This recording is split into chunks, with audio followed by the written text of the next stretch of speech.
Another day of Arctic exploration for the Prime Minister. Stephen Harper's blitz through Canada's north picks up today, and he's got a packed schedule. Harper will be visiting a community learning centre in the Northwest Territories. Later, the PM will travel to Nunavut, where he'll be meeting with rangers. On Monday, Harper was in Yukon announcing a major investment to the mining industry. And Bryn Weiss is traveling with the Prime Minister and brings us a recap of Harper's trip from Whitehorse.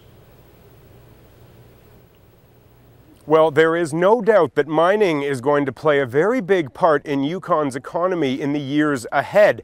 Indeed, according to estimates, Yukon's mines are going to be looking for 1,700 new workers by the year 2022. And by that time, metal and mineral extraction is expected to have doubled in things like gold, silver, zinc, copper, and lead. And to that end, Prime Minister Stephen Harper here in Whitehorse on Monday announced $5.6 million over the next 4 years to build a new mining jobs center as part of Yukon College's Whitehorse campus. It's expected that this center is going to educate and train hundreds of new mining workers to work in this very profitable industry. The center will be a one-stop shop. There, men and women will learn a range of trades to qualify them for high-quality, high-paying jobs in the mining industry. As part of this investment, the centre will also develop a mobile trade school, what you might call a training lab on wheels. Soon, this mobile school will be visiting communities and mine sites from Watson Lake to Dawson City and many places in between. But Harper didn't just make headlines talking about mining. He also confirmed that he is going to prorogue Parliament this fall and begin a new session of Parliament starting in October. He told party supporters here at an event in Whitehorse that his government has made good on 84 of the 100 pledges they had made in the 2011 election campaign. We expect a new throne speech in the fall to outline the government's agenda moving forward for the next 2 years ahead of the next federal election. For Sun News Network in Whitehorse, Yukon, I'm Bryn Weiss. So what does prorogation that Bryn was just talking about mean for unfinished parliamentary business, as well as the recent scandals that have been dogging the government? Let's get to Mark Dunn live in Ottawa for some of the answers. What does it mean?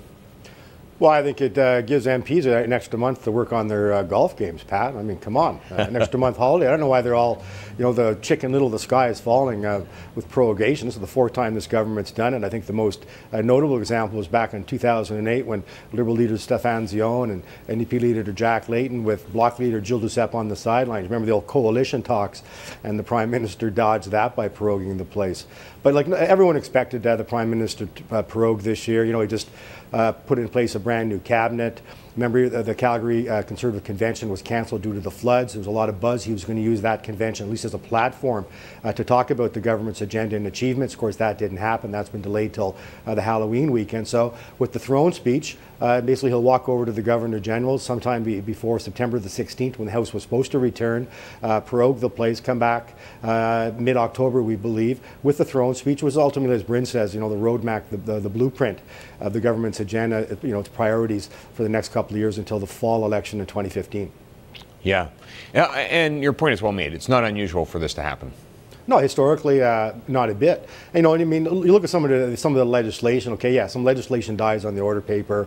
This happens all the time. A lot of the stuff can be resurrected at the same place it was. And a good example, some of the bills. The Senate Reform Act, that's been stalled for years. Not a big deal when you think about it, because of course this government has a reference before the Supreme Court, asking the Supreme Court about term limits, electing senators, and even abolishing the scandal-plagued upper chamber. Another good bill that actually gives the government a new kick at the can. Remember that private members bill, Pat, the Conservative bill, the disclosure bill to force labor unions to open their books. That was up in the Senate. The Senate gutted it, including some Conservative senators, and that thing got punted back down to the House of Commons because of the serious changes made by the Senate. Well, guess what? That's going to be punted back up to the Senate, so the Senate could either amend it again, leave it the way it originally was, and that could actually help the government, because I think the Prime Minister's office wasn't too happy when that bill was gutted by the Senate.